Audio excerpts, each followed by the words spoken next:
Hello दोस्तों, कैसे हैं आप सब। उम्मीद करते हैं आप सभी अच्छे होंगे।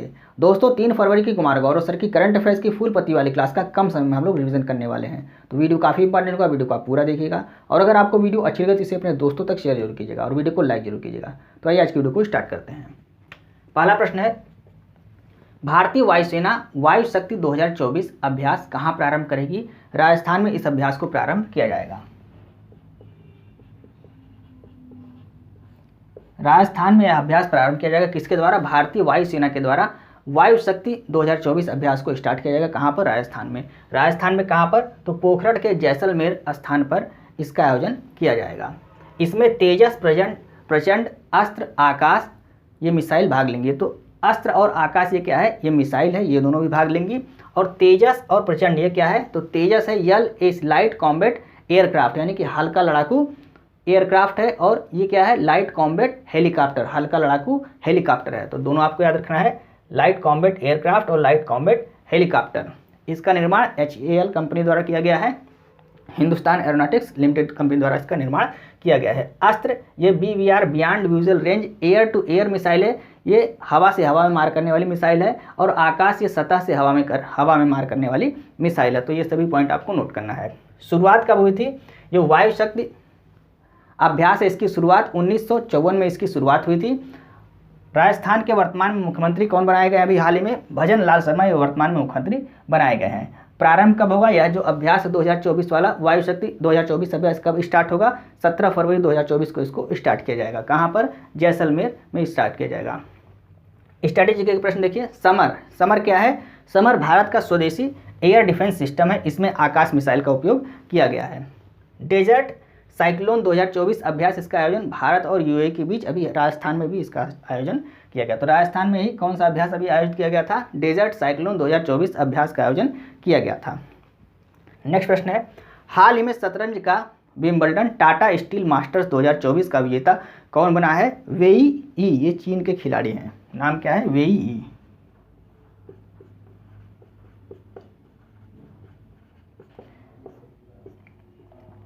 वेई ये चीन के खिलाड़ी हैं और इन्होंने कौन सा खिताब जीता है? तो शतरंज का विंबलडन कहा जाने वाला टाटा स्टील मास्टर 2024 का खिताब इन्होंने जीत लिया है। शुरुआत एक संस्करण कौन सा है? तो 86वां संस्करण है। इसकी शुरुआत कब हुई थी? टाटा स्टील मास्टर्स की शुरुआत कब हुई थी? तो इसकी शुरुआत 1938 में की गई थी। आयोजन इस बार कहाँ हुआ है? 2024 में नीदरलैंड में इसका आयोजन किया गया है और इसमें विजेता कौन रहे? वेई ई, ये चीन के खिलाड़ी ये विजेता रहे हैं। स्ट्रैटेजी का एक प्रश्न देखिए। विश्व महिला रैपिड शतरंज चैंपियनशिप का आयोजन कहाँ पर किया गया है? समरकंद उज्बेकिस्तान में इसका आयोजन किया गया है और इसमें सिल्वर मेडल कोनेरू हम्पी जी ने जीता है। भारत के 84वें ग्रैंड मास्टर कौन है? R वैशाली, ये 84वें ग्रैंड मास्टर हैं। विश्व शतरंज चैंपियनशिप 2023 का आयोजन बाकू अजरबैजान में किया गया था और इसमें गोल्ड किसने जीता? मैग्नस कार्लसन, ये नॉर्वे के खिलाड़ी, इन्होंने गोल्ड जीता। और भारत के R प्रज्ञानंद ने इन्होंने क्या जीता? सिल्वर जीता। आपको नोट कर लेना है। तो भारत के R प्रज्ञानंद ने इसमें सिल्वर जीता था। शतरंज दिवस 20 जुलाई को मनाया जाता है। नेक्स्ट प्रश्न देखते हैं। हाल ही में प्रयोगशाला में मछली का मांस विकसित करने की पहल प्रारंभ करने की घोषणा किसने की है? तो केरल राज्य ने इसकी घोषणा की है। केरल राज्य ने इसकी घोषणा की है। किसके द्वारा बनाया जाएगा? तो CMFRI का फुल फॉर्म क्या होता है? Central marine fisheries research institute. Central marine fisheries research institute इसका नाम होता है, फुल फॉर्म होता है। हिंदी में केंद्रीय समुद्री मत्स्य अनुसंधान संस्थान, ये कोच्चि केरल में स्थित है। तो आपको याद रखना है, कोच्चि केरल में CMFRI स्थित है और इसी के द्वारा प्रयोगशाला में लैब में मछली का मांस विकसित किया जाएगा। क्यों मछली का मांस विकसित किया जा रहा है? तो जो मछुआरों द्वारा मछली पकड़ी जा रही है समुद्र से, वो डिमांड से कम है, यानी कि जितनी डिमांड आ रही है वो पूरी नहीं हो पा रही है जितनी मछुआरों द्वारा मछली पकड़ी जा रही है उससे। तो फिर क्या किया जाता है? उसको लैब में प्रयोगशाला में मछली का मांस विकसित किया जा रहा है। किसके द्वारा? CMFRI द्वारा विकसित किया जा रहा है। कहाँ पर स्थित है? कोच्चि केरल में स्थित है। उद्देश्य क्या है? समुद्री भोजन की मांग को पूरा करना इसका उद्देश्य है। समुद्री भोजन मतलब जो मछली समुद्र से मिलती है तो उसकी मांग को पूरा करना इसका उद्देश्य है। स्ट्रैटेजी के देखिए।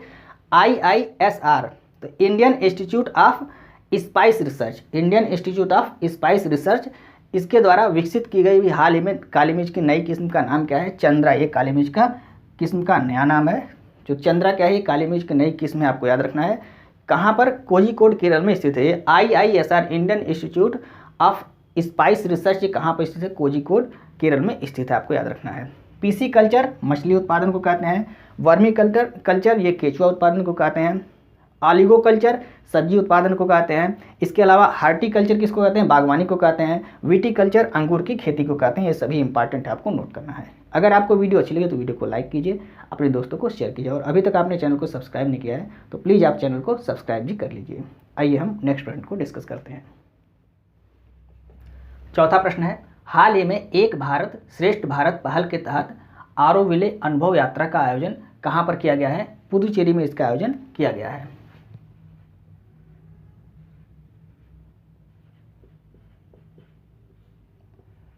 पुदुचेरी में कौन सी यात्रा? तो आरोविले अनुभव यात्रा का आयोजन कहाँ पर किया गया है? पुदुचेरी में किया गया है। शिक्षा मंत्रालय द्वारा इसको स्टार्ट किया गया है। शिक्षा मंत्री कौन है? धर्मेंद्र प्रधान जी हैं, इनके द्वारा इसको स्टार्ट किया गया है। उद्देश्य क्या है? युवाओं को आध्यात्म से जोड़ना इनका उद्देश्य है। और यहाँ पर जो किसका आश्रम है? तो श्री अरविंदो जी का आश्रम कहाँ पर है? पुदुचेरी में। इसी की यात्रा यहाँ पर कराई जा रही है। युवाओं को, उद्देश्य क्या है? युवाओं को आध्यात्म से जोड़ना इसका उद्देश्य है। राष्ट्रीय शिक्षा नीति 2022 किसकी सिफारिश पर आई थी? तो कस्तूरी रंजन कमेटी की सिफारिश पर इसको लाया गया था। राष्ट्रीय शिक्षा नीति 2022 कस्तूरी रंजन जी की सिफारिश पर आई थी। आरोविलो की स्थापना किसने की थी? मीरा अल्फासा, इन्होंने स्थापना की थी। कब की थी? 1968 में इसकी स्थापना की गई थी। मेरा माटी मेरा देश अभियान की टैगलाइन क्या है? मिट्टी को नमन वीरों को वंदन, इसकी टैगलाइन है, आपको याद रखना है। पुदुचेरी में कितने ज़िले हैं? तो 4 ज़िले हैं पुदुचेरी में। यमन, कराईकल, पुदुचेरी और माहे, ये 4 ज़िले हैं। जिसमें माहे जो ज़िला है ये केरल में आता है। इसको भी आपको याद रखना है कि पुदुचेरी का एकमात्र जिला जो केरल में आता है कौन सा है? वो माहे है, आपको याद रखना है। पुदुचेरी किसके अधीन था? तो ये फ्रांस के अधीन था। और गोवा किसके अधीन था? तो ये पुर्तगाल के अधीन था। नेक्स्ट प्रश्न है, हाल ही में विश्व वेटलैंड दिवस 2024 का अंतर्राष्ट्रीय सम्मेलन कहाँ आयोजित हुआ है? इंदौर मध्य प्रदेश में इसका आयोजन किया गया है।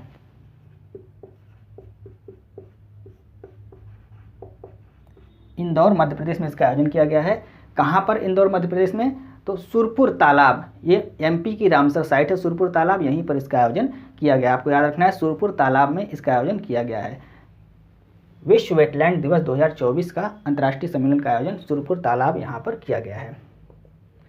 स्ट्रैटेजी के प्रश्न देखिए, 2 फरवरी 1971 में ईरान के रामसर नामक स्थान पर रामसर कन्वेंशन हुआ था। और इसमें भारत कब शामिल हुआ था? भारत 1982 में इसमें शामिल हुआ था। ये कन्वेंशन 1971 में हुआ था, लेकिन उस समय भारत नहीं शामिल हुआ था। भारत 1982 में इसमें शामिल हुआ था। भारत में कुल रामसर साइट कितनी हो गई हैं? तो 80 हो गई। इससे पहले 75 थी। अभी हाल ही में कर्नाटक की 3 साइट और तमिलनाडु की 2 साइट को रामसर साइट घोषित किया गया है। तो अब कुल मिला के भारत में कितनी हो गई रामसर साइट? 80 हो गई, आपको याद रखना है। विश्व वेटलैंड दिवस 2024 की थीम क्या है? World wetland and human wellbeing, ये इसकी थीम है। जो इस बार वेटलैंड दिवस 2024 मनाया गया, इसकी थीम क्या है? World wetland and human wellbeing इसकी थीम है। विश्व पर्यावरण दिवस 2023 इसका आयोजन कहाँ पर किया गया? कोटे दी आइबर यहाँ पर इसका आयोजन किया गया। 5 जून को इसका आयोजन किया जाता है। विश्व जल दिवस का आयोजन कब किया जाता है? आपको कमेंट करके बताना है। विश्व पृथ्वी दिवस 22 अप्रैल। विश्व जैव विविधता दिवस ये कब मनाया जाता है? 22 मई को मनाया जाता है। ये आपको कमेंट करके बताना है। विश्व जल दिवस कब मनाया जाता है? आपको कमेंट करके बताना है। नेक्स्ट प्रश्न है, हाल ही में वर्ष 2024 पेरिस ओलंपिक के लिए किस भारतीय को मशाल वाहक के रूप में चुना गया है? अभिनव बिंद्रा, ये शूटिंग से संबंधित है, शूटिंग के खिलाड़ी थे।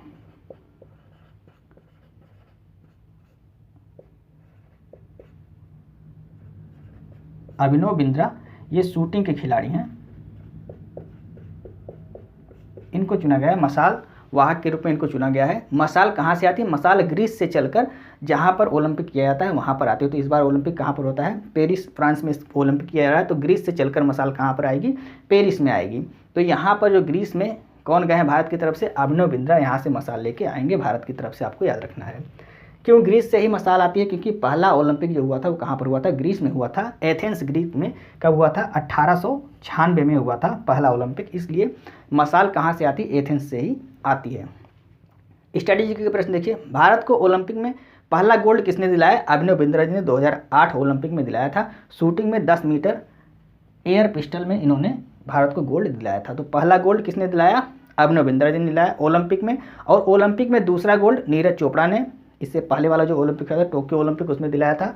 7 अगस्त 1921 को इन्होंने 87.58 मीटर भाला फेंककर भारत को गोल्ड दिलाया था। 7 अगस्त को इन्होंने यह काम किया था, मतलब यह कारनामा किया, तो इसी वजह से 7 अगस्त को भाला फेंक दिवस के रूप में भी भारत में मनाए जाने की घोषणा की गई थी। इसको भी आपको नोट करना है। कुछ नाम यहाँ पे हैं, इनको देख लीजिए। केडी जाधव, भारत को पहला पदक, ओलंपिक में भारत को पहला पदक किसने दिलाया? केडी जाधव ने दिलाया था। ये कांस्य पदक के रूप में दिलाया था, और ये किस खेल से संबंधित है? तो केडी जाधव ये कुश्ती खेल से संबंधित है, इन्होंने इसमें दिलाया था। और कर्णम मल्लेश्वरी ये वेट लिफ्टर हैं। इन्होंने भारत को पहला महिलाओं में भारत को पहला पदक किसने दिया था ओलंपिक में? तो कर्णम मल्लेश्वरी ने दिया था। पुरुषों में केडी जाधव, महिलाओं में कर्णम मल्लेश्वरी। भारत को पहला सिल्वर किसने दिलाया? पीवी सिंधु ने दिलाया था। और एकमात्र खिलाड़ी जो एक ओलंपिक में 2 पदक जीतने वाली एकमात्र खिलाड़ी कौन है? पीवी सिंधु है। यह भी आपको नोट करना है। सभी पॉइंट आपको नोट कर लेना है, परीक्षा की दृष्टि से सभी महत्वपूर्ण हैं। आइए हम नेक्स्ट प्रश्न को डिस्कस करते हैं। 7वां प्रश्न है, हरियाणा के 37वें सूरजकुंड शिल्प मेला 2024 का थीम राज्य कौन है? तो थीम राज्य इसका गुजरात है। गुजरात थीम राज्य है। और सूरजकुंड मेला इसका आयोजन कहाँ पर किया जाता है? तो फरीदाबाद हरियाणा में इसका आयोजन किया जाता है। संस्करण कौन सा है? 37वां संस्करण है, यह आपको नोट करना है। तो 37वें संस्करण का आयोजन फरीदाबाद हरियाणा में किया गया, और इसका थीम राज्य कौन है? गुजरात इसका थीम राज्य है। सांस्कृतिक भागीदार इसका कौन है? उत्तर पूर्वी राज्य, जो इसके उत्तर पूर्व के 8 राज्य जो भारत के हैं, ये इसके सांस्कृतिक भागीदार हैं। इसमें 7 सिस्टर्स और सिक्किम आती है। 7 सिस्टर्स आप सभी जानते हैं, जो 7 राज्य हैं उत्तर पूर्व भारत के, वो 7 सिस्टर हैं, और सिक्किम राज्य को भी इसमें शामिल किया। तो 8 राज्य इसमें सांस्कृतिक भागीदार हैं। राष्ट्रपति द्रौपदी मुर्मू जी ने इसकी शुरुआत की है। 8 राज्य कौन कौन से हैं उत्तर पूर्वी भारत के? तो असम, नागालैंड, अरुणाचल प्रदेश, मिजोरम, मणिपुर, मेघालय, त्रिपुरा और सिक्किम, ये 8 राज्य हैं, आपको याद रखना है। इसमें असम से ही ये सभी अलग होकर बने हैं। तो असम से ये जो 7 राज्य बने हैं, 1 2 3 4 5 6, और ये असम के साथ, तो असम से सब अलग हुए हैं। कब अलग हुए हैं? तो 1963 में नागालैंड अलग राज्य बन गया है। अरुणाचल प्रदेश और मिजोरम 1987 में अलग राज्य बन गया है। और मणिपुर, मेघालय और त्रिपुरा 1972 में अलग राज्य बना है। सिक्किम ये 1975 में इसको राज्य का दर्जा दिया गया है। गीता महोत्सव का आयोजन कहाँ पर किया गया है? कुरुक्षेत्र में इसका आयोजन किया गया। और इसमें थीम राज्य कौन सा था? तो इसमें थीम राज्य असम था, आपको याद रखना है। तो इंपॉर्टेंट है थीम राज्य गीता महोत्सव का, इसमें असम है। और सूरजकुंड मेला, इसमें थीम राज्य कौन है? इसमें गुजरात है। दोनों आपको याद रखना है। नेक्स्ट प्रश्न है, हाल ही में चर्चा में रही उंगलई थेड़ी उनगल ओरिल, उंगलई थेड़ी उनगल ओरिल, ये योजना का संबंध किससे है? तो इसका योजना का संबंध तमिलनाडु से। तमिलनाडु के नाम है इसलिए थोड़े से टेढ़े हैं। तमिलनाडु में तो ये योजना है, इसका संबंध किससे है? उंगलई थेड़ी उनगल ओरिल, इस योजना का संबंध तमिलनाडु से, आपको याद रखना है। MK स्टालिन यहाँ के मुख्यमंत्री कौन है? स्टालिन यहाँ के मुख्यमंत्री हैं। उद्देश्य क्या है इस योजना का? तो सरकारी योजनाओं के क्रियान्वयन को बेहतर बनाना और लोगों तक इसकी पहुँच मतलब इसको पहुंचाना, ये क्या है इसका उद्देश्य है। तो सरकारी योजनाओं के क्रियान्वयन को बेहतर बनाना और लोगों तक इसे पहुंचाना इसका उद्देश्य है। स्ट्रैटेजी का एक प्रश्न देखिए, PM विश्वकर्मा योजना, इसको 17 सितंबर 2023 में प्रधानमंत्री मोदी जी के जन्मदिन पर इसको स्टार्ट किया गया था। इसमें कुल 18 ट्रेड शामिल है। बुनकर हुए, लोहार हुए, सुनार हुए, ये सभी इसमें शामिल है। तो 18 ट्रेड इसमें शामिल है, आपको याद रखना है। PM सर्वोदय योजना 22 जनवरी 2024 को भी हाल ही में इसको स्टार्ट किया गया है। घरों की छत पर सोलर पैनल लगाने की यह योजना है। PM जनमान योजना, ये PVTG के लिए इसको स्टार्ट किया गया था। इसमें 75 ग्रुप शामिल है। तो जो जनजातीय वर्ग के लोग हैं, जो जनजातीय वर्ग में अति पिछड़े लोग हैं, जो अति पिछड़े समुदाय के लोग हैं, उनके लिए योजना स्टार्ट की गई थी। इसमें 75 ग्रुप को शामिल किया गया है। नेक्स्ट प्रश्न है, हाल ही में तीसरी बार एशियाई क्रिकेट परिषद का अध्यक्ष किसे बनाया गया है? जय शाह जी को इसका अध्यक्ष बनाया गया है। जय शाह जी को इसका अध्यक्ष बनाया गया है। तीसरी बार इसका अध्यक्ष बनाया गया है, इससे पहले भी ये अध्यक्ष थे। इसका मुख्यालय कहाँ पर है? तो एशियाई क्रिकेट परिषद का मुख्यालय कोलंबो, श्रीलंका में है। इसकी स्थापना 1983 में इसकी स्थापना की गई थी। और जय शाह ये वर्तमान में BCCI के सचिव भी कौन है? जय शाह, ये आपको याद रखना है। BCCI के अध्यक्ष कौन है वर्तमान में? रोजर बिन्नी, ये BCCI के अध्यक्ष हैं। और ICC के अध्यक्ष कौन है? ICC के अध्यक्ष ग्रेग बर्कले हैं। और इसका मुख्यालय कहाँ पर है? दुबई में इसका मुख्यालय है। नेक्स्ट प्रश्न है, हाल ही में जिम्मेदार गेमिंग माहौल के लिए डिजिटल डिटॉक्स पहल लॉन्च करने की घोषणा किसने की है? कर्नाटक ने इसको लॉन्च करने की घोषणा की है। कर्नाटक ने डिजिटल डिटॉक्स पहल, डिटॉक्स का मतलब क्या होता है? जहर होता है। तो डिजिटल जहर पहल, ये जहर किस चीज़ को कहा जा रहा है? तो जो गेमिंग माहौल, जो गेम की लत, जिसको गेमिंग की लत लग गई है, ऑनलाइन गेमिंग की लत, तो वो लोगों के लिए गलत मैसेज छोड़ रहा है, यानी कि गलत उसका असर पड़ रहा है लोगों पर। तो उसी को ख़त्म करने के लिए डिजिटल डिटॉक्स पहल, यानी कि डिजिटल जहर, डिटॉक्स का मतलब जहर, तो जहर के रूप में काम कर रहा है। तो उसको अलग करने के लिए क्या किया गया है? यह पहल, डिजिटल डिटॉक्स पहल स्टार्ट किया गया है। इसका उद्देश्य क्या है? तो लोगों को ऑनलाइन से दूर करके, जब ऑनलाइन नहीं रहेंगे तो ऑनलाइन गेमिंग नहीं खेलेंगे, तो ऑनलाइन से दूर करके उनको ऑफलाइन कार्यों में व्यस्त रखना और ऑफलाइन जो खेल होते हैं उनमें व्यस्त रखना, इसका उद्देश्य है। मतलब ऑनलाइन से दूर करना, गेमिंग का जो माहौल है उससे दूर करना इनको, इसका लक्ष्य है। स्ट्रैटेजी का प्रश्न देखिए, 42वें विश्व धरोहर स्थल ये कहाँ पर है? ये होयसल मंदिर इसको बनाया गया है, ये कर्नाटक में स्थित है। गारंटी बजट किसने जारी किया था? कर्नाटक ने गारंटी बजट जारी किया था। कम्बाला रेस ये कहाँ पर होती है? आपको कमेंट करके बताना है। अगर आपको वीडियो अच्छी लगी तो वीडियो को लाइक कीजिए और अपने दोस्तों को शेयर कीजिए। और अभी तक आपने चैनल को अगर सब्सक्राइब नहीं किया तो प्लीज़ आप चैनल को सब्सक्राइब भी कर लीजिए। सब्सक्राइब करने से आपका कुछ नहीं जाता है, सिर्फ 2 सेकंड या 4 सेकंड आपका समय नष्ट होता है, बस, बाकी और कुछ नहीं होता है। और आप सब्सक्राइब करते तो उससे हमें मोटिवेशन मिलता है। कमेंट आप क्या कीजिए, अगर आपको जो प्रश्न यहाँ पे पूछे जाते हैं उनका उत्तर आता है तो उसका आप कमेंट क्या कीजिए, उससे भी हमें मोटिवेशन मिलता है। अगर आपको इस क्लास की पीडीएफ चाहिए तो आप हमारे Telegram channel RK competition class को ज्वाइन कर सकते हैं, जिसका लिंक आपको इस वीडियो के डिस्क्रिप्शन में दिया रहेगा। आप वहाँ से टेलीग्राम चैनल को ज्वाइन करके पीडीएफ को प्राप्त कर सकते हैं। मिलते हैं नेक्स्ट वीडियो में। जय हिंद।